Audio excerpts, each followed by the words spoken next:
So again mga tet kuya, para follow up lang dun sa discussion kanina, bakit nga ba umayaw na si VP Sara sa unit team? Bakit ba tumiwalag? Kasi ang pinapalabas ngayon ni Marcos Jr. ay binudol daw siya, hindi naman pala daw kaibigan ang turing sa kanya. May from Japan, huwag pansinin mo inggit. Correct, thank you. Ano ba yan? Binudol daw siya dahil hindi naman siya itinuring na magkaibigan. Nanligaw kayo eh. Buong pamilya nyo, di ba, nag-aliluya kayo nung kay VP Sara, luhod, halik sa kamay, lahat ginawa nyo. Buong pamilya niligawan nyo si VP Sara. Pati kapatid nyo, yung Irene, di ba, halik-halik sa kamay, nakaluhod. Kasama ang nanay nyong naka-wheelchair na yan na wala na yata sa sariling katinuan. Kaya ginagawa na ni Kuting at saka ni Ahas ang kanilang mga asal, di ba? So, grabe kayo noon mag-aliluya kay VP Sara. Tapos nung umupo kayo, Kuting, binalahura ng asawa mo ang pangalawang pangulo. Binalahura ni Tambaloslos.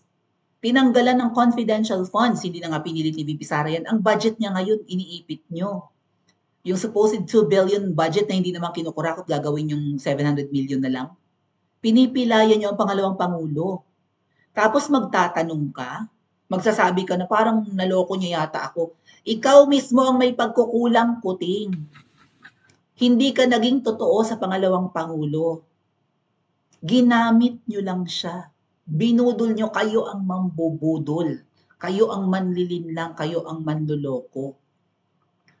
Kayo ang nangputo sa pangalawang pangulo. Pinatatakbo ng taong bayan yan kahit ng tatay niya.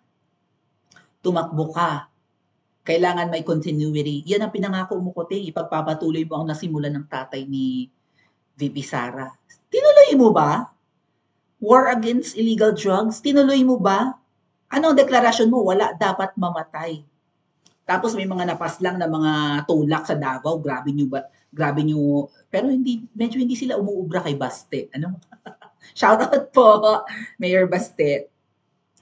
Hindi pa rin nila masuspend o matanggal, pero inalisan nila ng mga kaalyadong pulis, di ba? Nag-reshuffle sa Davao. Oh, para hindi makagalaw ng maayos ang mga pulis, yung mga pinagkakatiwalaan ng mga Duterte.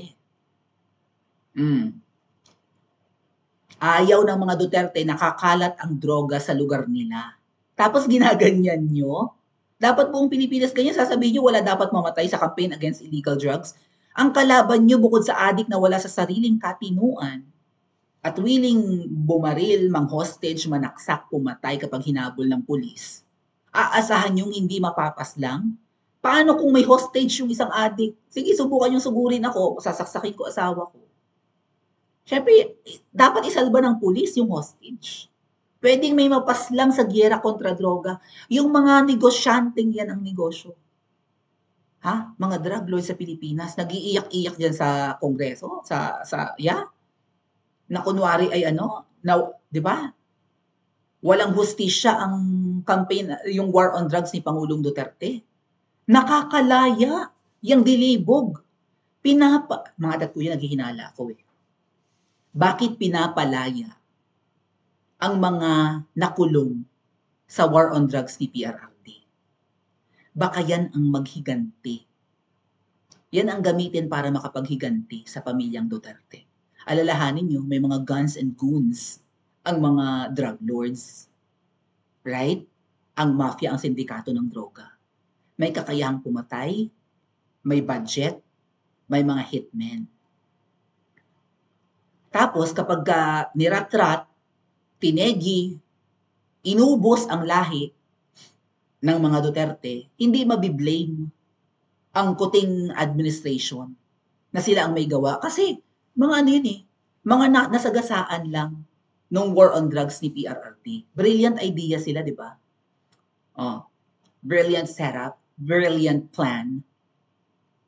Mga ate at kuya, nasabihan na kami noon ni Attorney Nico, kilala nyo, panahon pa na babagong tanggal kami sa radyo, na may nagsabi sa amin, puting uwak, na maghihiganti ang lahat ng nasagasaan nung panahon ni Pangulong Duterte.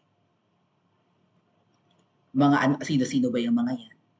Mga kurakot na pulis, Hindi, kurakot na mga politiko, 6 years silang hindi nakapandambong panahon ni PRRD. Dahil kapag nalaman ni PRRD na nangurakot ka, sipak ka, mapapahiya ka. Sino pa? Mga sindikato ng droga na yan. Mga drug lords, nasagasaan yan. Sino pa? Mga billionaires elite na ang mga negosyo illegal. At kahit hindi illegal, kung hindi nagbabayad ng tamang buwis, ginigimbal ni PRRD, subukan yung hindi magbayad ng tamang buwis. Di ba maraming ganyan? Mga elite, mga business people, mga korporasyon, subukan yung hindi magbayad ng tamang buwis, ipasasara ko negosyo. Kakasuhan namin kayo. Napilitan silang magbayad. Ang laki-laki. Sino pa? Media. May mga media na hindi nabigyan ng prangkisa, hindi naka-renew. Maraming nasagasaan si PRRD. At ngayon pinapakawalan nila mga drug lords. Mga involved sa illegal na droga, non-bailable yan mga ate at kuya, nagtataka ka, nakakalabas, nakakalaya. Yan sa tingin ko ang maghihiganti sa pamilyang Duterte. Kaya mag-ingat ang pamilyang Duterte, mag-ingat tayong lahat. Kaya bumaba ang krimen, bumabalik na naman ang droga, nagmumura na naman ang tiyabu, marami na naman ang nagkokokaina, kasi rampant na naman, kasi nagdiriwang ngayon ang mga drug lords kasi ang campaign against illegal drugs nicotine dapat walang mapas lang. So malakas ang loob. Bakit kaya? Hindi kaya mismong palasyo ng mga ahas ay consumers ng mga ipinagbabawal na pulveron at asin? Hindi kaya mismong sila involved din sa negosyong yan, hindi lang consumers, baka producers, nagtatanong lang tayo. Bakit parang masyado nilang punoprotektahan? Bakit naka-focus ngayon ang mga mambabatas para imbestigahan ang ano ba yan, ang war on drugs ni PRRD? Hindi na natin ikauunlad yan, paghihiganti na yan. Gusto lang nilang gamitin yan para maipakulong, maipabitbit si PRRD sa ICC at maipakulong abroad. Yan ang ginagamit. Wala silang investigasyon sa smuggling kaya ang mahal-mahal ng bilihin. Galunggong ini-import natin. Napapalibutan tayo ng mga dagat, mga tatkuya, karagatan. Ba't kailangan nating bumili ng galunggong? Ba't kailangan natin mag-import? Ang negosyo ng mga Pilipino, karamihan pagsasaka, pagtatanim ng palay, pangingisda, pagbababoy, pagmamanok, agriculture. Bakit tayo mag-i-import? Bakit tayo bibili ng manok sa ibang bansa, 'di ba, karne at bigas? So again, sa tingin ko mga ate at kuya, pinapalaya nila yung mga yan para yan ang maghiganti para sa kanila. Oh. Para hindi sila, pero masisisi ka rin, Kuting Junior. Lalo ka na Liza Tanas at ikaw Tambaloslos. Dahil bakit yung pinapalaya ang mga kriminal na yan, involved sa droga, pinapalaya nyo? Di ba nagkaroon ng mga blind item, palalayain si Dinibog? O fake news ang mga blind item noon ni Queen Ball Jaquera, ni Miss Maharlika?